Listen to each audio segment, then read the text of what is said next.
Good morning, good afternoon, or good evening. Welcome back to another episode. Today's episode, we're just going to be doing a bit of lessons learned from what we have learned from phase one, i.e., the indoor seedling phase. I told you from the beginning I'm a PM, so I tend to treat everything I'm doing as a project. And as we're rounding up phase one, let's take a look back and see what we could do better when we're ready to start our next planting season. But before we start on the episode, I just want to say a big thank you to those of you who may have liked, subscribed, shared, reached out, called asking questions. Somebody asked me, okay, fine. I keep on bothering me, so many questions. I'm like, feel free. That's my joy. It gives me so much joy to be able to add value and show you or teach you or share with you my passion for growing my own food. And so please feel free to reach out anytime. Send a message, send questions. I'm always willing and happy to share. And thank you also for those of you who shared your lessons learned from phase one. I said I'm a constant learner. I love to learn a lot. So please take a while, look back and see. Let's learn from our mistakes. I made a couple of mistakes myself this year, even though I've been doing this for a bit. So let's learn from our mistakes and plan ahead for the future. Stay tuned. So I'll be sharing with you 15 lessons learned for the phase one, i.e., the indoor seedling phase. This is from my own lessons learned, and this is from our fellow gardeners' lessons learned as well. So, lesson number 1. For each planting season, always use fresh potting mix. Reusing old potting mix may save money, but can introduce pests, diseases, or depleted nutrients to your new seedlings. This was the most painful lesson for me this year because I used old potting mix and a batch of my plants did not survive. I think the soil may have been contaminated.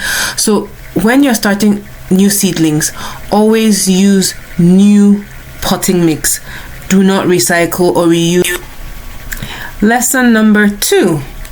Use the same potting mix for all your seedlings. This time around, I think maybe because of the videos, I bought different types of potting mix from different stores, and I found out that they were inconsistent in terms of the watering requirements, in terms of how they responded to the plants. So my lesson for next year is one brand of potting mix and use that for all my seedlings. Lesson number 3. Make sure your drainage holes are sufficient. Sufficient in the number you provide for each cup and sufficient in terms of the size of those holes. That is where your water is going to drain from, but also that is where your roots will also be getting water from or getting its nutrients from as well. So make sure your drain holes are sufficient and they're enough and they're adequate in size in terms of the number you put around. I think you should target to have at least 6 drain holes per container and make sure that they are big enough to allow for roots to pass through. Don't be too concerned about the soil getting lost. After a while, the soil tends to settle down, so there's less soil that escapes from the drain holes. Instead, it's just the roots that will end up shooting out. Lesson number 4. Make sure you use quality seeds. You can harvest your seeds yourself. I think I showed you that in episode 2. Or you use seeds from trusted sources. Also, make sure you check the year that the seeds were intended for planting and also check the germination rates of the seeds as well. There's nothing as frustrating as buying a pack of seeds and you get a germination rate of less than 50. So make sure you check the germination rate, get your seeds from a trusted source, or better yet, harvest your seeds yourself. Now, lesson 5 and lesson 6 kind of go hand in hand. But for lesson 5, do not overcrowd your seedlings. I know last year I just put plenty in a cup. I got to pay for it afterwards. Try to go 3 maximum per cup.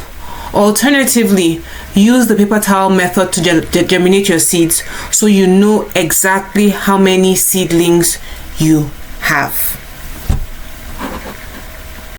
Lesson number 6 is plan your space properly. I said 5 and 6 go together. So I had a lot of seedlings and I do not have the heart to thin out seedlings yet. So I transplanted all my seedlings that germinated. So this year I ended up getting over 200 seedlings.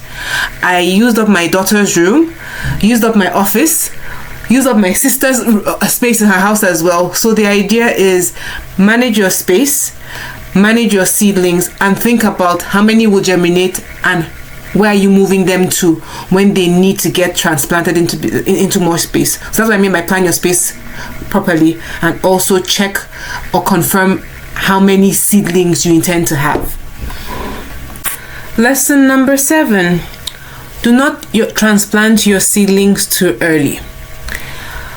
Wait for your seedlings to have at least 2 sets of true leaves before moving them into larger containers. Now, the first 2 leaves you see are just the seed opening up. After those ones, try to get at least 4 leaves, i.e. 2 sets of leaves, before transplanting it. It just helps better chances of your plants be transplanting and surviving after the transplant. Lesson number 8. Label all your plants individually. Oh my goodness. I remember at the beginning I said I'd like grouping things to be more eco-friendly. Boy oh boy, when I started having to move plants around because of the different growth spurts of my plants, I got confused. I had to label each of the plants again, which I could have easily done at the beginning. So I take what I said back. Label all your plants individually, not as a group. Each one should have a label for each type of plant you're planting. Lesson number 9 comes with how to feed your plants. And I was talking to one of a fellow gardener early this year, and I said try an experiment. If you can and you have enough space to, I would recommend bottom feeding your plant, bottom watering as opposed to top watering, because bottom watering will help to train the roots to grow downwards and help avoid surface mold. I know some people saying that the soil is getting a little bit moldy and all of that. So I actually tried it out for some of my seedlings this year, because I have to try it out before I show you guys. And truly indeed, the bottom watering seems to be more efficient than top watering. So for next year, if you can, consider bottom watering as opposed to top watering your seedlings. Lesson number 10. Avoid over fertilizing. Yes, we can get carried away with actually feeding our plants. And then also, this is also lessons learned from me. You know how you just use your eyes to gauge some measurements?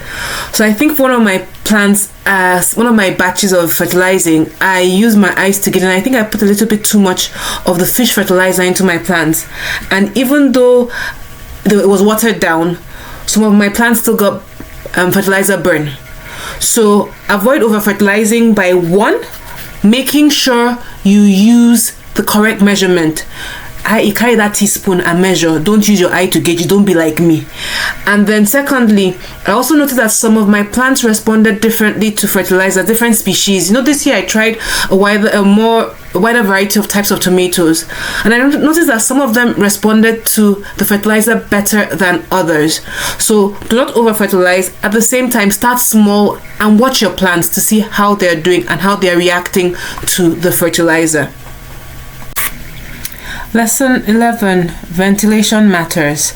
I know we start our plants indoors in the colder months, but if we can get a small fan to actually blow a bit of air circulation around the plants, so that way it's not humid, and then it reduces the idea of reducing stagnant air and prevents fungal growth. So ventilation really matters, and as best as possible, just try to get a low heat fan to swing and help. And they also claim it's good in terms of building stronger stems for your plants. Lesson number 12. When you're buying grow lights, try to buy grow lights with adjustable arms or tentacles. And that is really because when your plants start to grow, they do not all grow at the same pace, so you're able to adjust the light or the tentacles to give the required light to the plants depending on the level of growth at that point in time. That way you're able to prevent some from getting too leggy, some from burning. So just being able to adjust the height of the grow lights really helps quite a bit. Lesson number 13. If you're using seed trays and you're also using sunlight, rotate your seedling trays regularly. Your plants tend to tilt towards the direction of the sun. So you'll find out that your plants are tilting towards the window, i.e. tilting right or tilting left. So what you do is regularly rotate the seedling trays so that they move left and right and eventually end up being straight. Lesson 14. Do not start your seeds too early. Typically mid-February or early February for your hot peppers, then towards the end of February for your other types of peppers, and then more or less March for your tomatoes. Now, if you end up planting your seeds too early, there's a tendency that your seeds will outgrow their space, which means that you may need to up-pot. Also as well, check the species of the plants you're growing, because some tomatoes can manage small spaces, some cannot.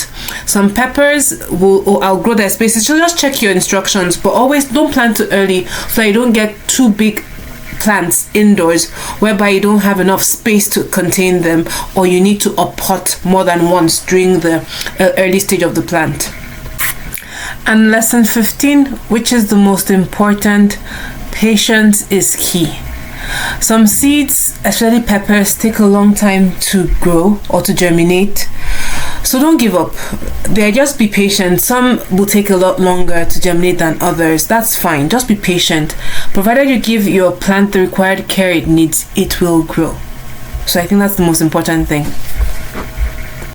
Thank you so much for watching, and thank you so much for those of you that shared your lessons learned from phase 1.